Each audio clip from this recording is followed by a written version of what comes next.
Hello friends, स्वागत है आप सभी का आपके अपने प्लेटफॉर्म सीपीएम एजुकेयर पर। आज के इस क्लास में हम लोग पढ़ेंगे वर्ब के दूसरे पार्ट को। इसके पहले हमने एक क्लास लिया हुआ है वर्ब से संबंधित। अगर आपने उसको नहीं देखा है तो उसे भी जाकर जरूर देखेगा। उस क्लास में हमने वर्ब के डिफिनीशन, वर्ब के काइंड्स, जिसमें उसके पहले काइंड्स ऑक्सिलरी वर्ब के बारे में पढ़ा था। इस क्लास में हम लोग मेन वर्ब के बारे में पढ़ेंगे। ठीक है, तो आइए शुरू करें बिना किसी देरी के। मेन वर्ब इसे प्रिंसिपल वर्ब भी कहते हैं। It is also called action verbs. It shows an action of the subject. इसे एक्शन वर्ब भी कहा जाता है। ये कर्ता के कार्य को प्रदर्शित करता है। अलग अलग फॉर्म होते हैं। ठीक है, मेन वर्ब के अलग अलग फॉर्म होते हैं। First form, second form, third form और आईएनजी फॉर्म। ठीक है, फर्स्ट फॉर्म को आप प्रेजेंट फॉर्म भी कहते हैं, सेकंड फॉर्म को आप पास्ट फॉर्म कहते हैं, थर्ड फॉर्म को आप पार्टिसिपल फॉर्म कहते हैं और आईएनजी फॉर्म को आप प्रेजेंट पार्टिसिपल फॉर्म कह सकते हैं। ठीक है, तो आइए यहाँ पर देखते हैं एग्जाम्पल्स। आई नो हिम, मैं उसे जानता हूँ। सी सिंग्स ए सॉन्ग, वह गीत गाती है। द बर्ड्स फ्लाई, पक्षी उड़ते हैं। I have done my work, मैंने अपना काम कर लिया है। ही वेंट टू स्कूल, वह स्कूल गया। तो यहाँ पर know, sings, fly, done, went, ये आपका मेन वर्ब है। ठीक है, जिसमें फर्स्ट फॉर्म, थर्ड फॉर्म और वेंट आपका सेकंड फॉर्म है। ठीक है, आई होप आप सभी को फॉर्म्स ऑफ वर्ब्स अच्छे से लर्न होंगे। आइए आगे बढ़ते हैं। Main verbs are of two types, finite verbs और non finite verbs. Finite verbs को हिंदी में कहते हैं परिमित क्रिया और नॉन फाइनाइट वर्ब्स को कहते हैं अपरिमित क्रिया। तो आइए सबसे पहले देखते हैं फाइनाइट वर्ब्स को। फाइनाइट वर्ब्स क्या होते हैं? The verbs that are limited by number और person of subject are called finite verbs. वे क्रियाएं जो कर्ता के वचन अथवा व्यक्ति, व्यक्ति का मतलब यहाँ पे पुरुष है, प्रथम पुरुष, मध्यम पुरुष, उत्तम पुरुष, आपने पढ़ा होगा हिंदी व्याकरण में। वही आपका इंग्लिश में भी होता है, first person, second person, third person. Pronoun में आपको बहुत अच्छे से बताया गया है। ठीक है, तो यहाँ पर वे क्रियाएं जो कर्ता के वचन अथवा पुरुष द्वारा सीमित होती हैं, फाइनाइट वर्ब्स कहलाती हैं। ठीक है, परिमित क्रियाएं कहलाती हैं। कहने का तात्पर्य यह है कि अगर सिंगुलर सब्जेक्ट है, ठीक है, तो उसके साथ दूसरी वर्ब आएगी। अगर प्लूरल है तो दूसरी आएगी, परिवर्तित आएगी। और अगर ऐसी क्रियाएं हैं तो उसको आप कहेंगे फाइनाइट वर्ब्स। ठीक है, जैसे she writes a letter, I write a letter. देखिए दोनों में डिफरेंस।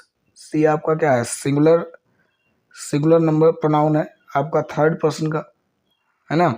तो सिंगुलर है तो यहाँ पे राइट्स आया हुआ है। और जैसे यहाँ पे सब्जेक्ट बदला, प्लूरल ग्रुप का आई तो ऐसे नॉन होता है आपका सिंगुलर ही है, लेकिन इसके साथ हमेशा जो वर्ब आती है वो प्लूरल ग्रुप की आती है।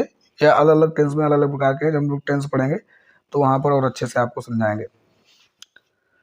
तो I write a letter, he goes to school, वह स्कूल जाता है। तो यहाँ पर देखिए ही सब्जेक्ट था तो गोज हो गया। दूसरा एग्जाम्पल इसी से मिलता जुलता है, वी गो टू स्कूल, हम स्कूल जाते हैं। तो ये क्रियाएं जो है कर्ता के वचन और पुरुष के अनुसार बदलती हैं या सीमित होती हैं या परिवर्तित हो जाती हैं, इसलिए इनको हम फाइनाइट वर्ब्स कहते हैं। Finite verbs are divided into two parts.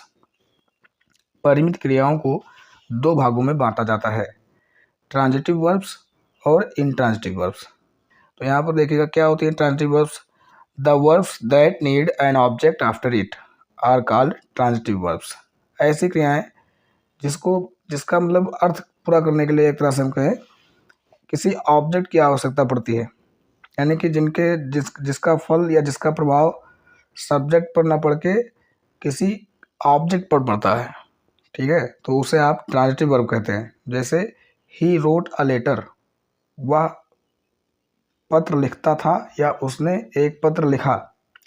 तो यहाँ पर रोट जो आपका एक्शन वर्ब है, अगर इसके बाद में हम कोई ऑब्जेक्ट नहीं लाएंगे तो पता नहीं चलेगा कि उसने क्या लिखा। ठीक है, सी रीड्स अ बुक, वह पुस्तक पढ़ती है। तो रीड आपका क्या है? मेन वर्ब है। अब क्या रीड कर रही है इसको बताने के लिए हमें कुछ ना कुछ यहाँ पर ऑब्जेक्ट रखना पड़ेगा।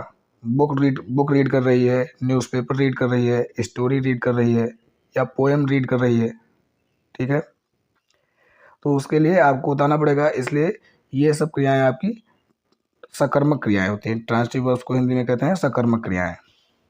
तो सी रीड्स अ बुक, आई सा ए लायन, मैंने एक शेर देखा। ही रैंग द बेल, उसने घंटी बजाया। Mohan flu a kite, Mohan ने पतंग उड़ाई। तो ये सारे के सारे ट्रांजिटिव वर्ब्स के एग्जाम्पल हैं। आइए आगे बढ़ें। दूसरा है आपका इनट्रांजिटिव वर्ब्स। इनट्रांजिटिव वर्ब्स को कहते हैं हिंदी में आकर्मक क्रियाएं। The verbs that need not an object after it are called intransitive verbs. ऐसी क्रियाएं जिनको ऑब्जेक्ट की आवश्यकता नहीं पड़ती है, ऐसी क्रियाएं जिनको ऑब्जेक्ट की आवश्यकता नहीं पड़ती है, वे इनट्रांजिटिव वर्ब्स अर्थात आकर्मक क्रियाएं कहलाती हैं।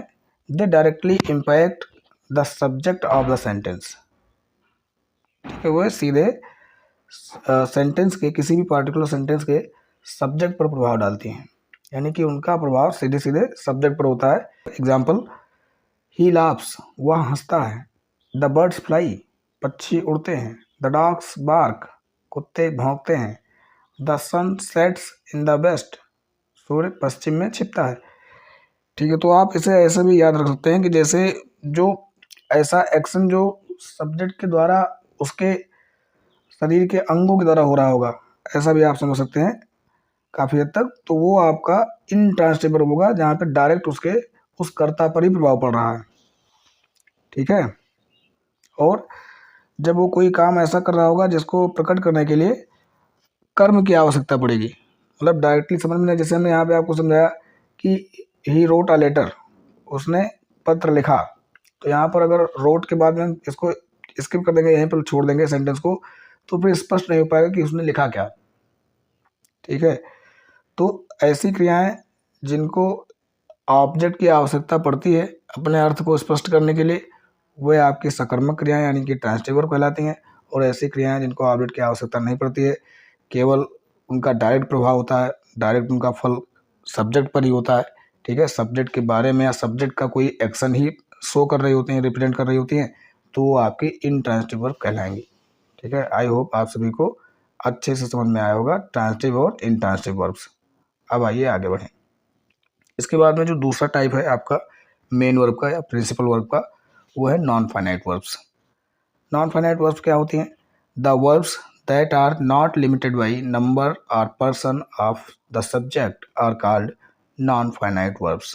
वे क्रियाएं जो कर्ता के वचन अथवा पुरुष द्वारा सीमित नहीं होती हैं, अपरिमित क्रियाएं कहलाती हैं, ठीक है। यहाँ पे जो हाईलाइटेड पार्ट में जो आपकी वर्ब लिखी हुई है, यहाँ पे सब्जेक्ट कोई भी हो, सिंगुलर हो, प्लूरल हो, कोई दिक्कत नहीं है, ठीक है। ये सेम रहेंगी, ये बिल्कुल भी बदलने वाली नहीं है, इस पर कोई प्रभाव नहीं पड़ेगा, ये सीमित नहीं हो पाएंगी, ठीक है। सब्जेक्ट के अकॉर्डिंग लिमिटेड नहीं की जा सकती हैं।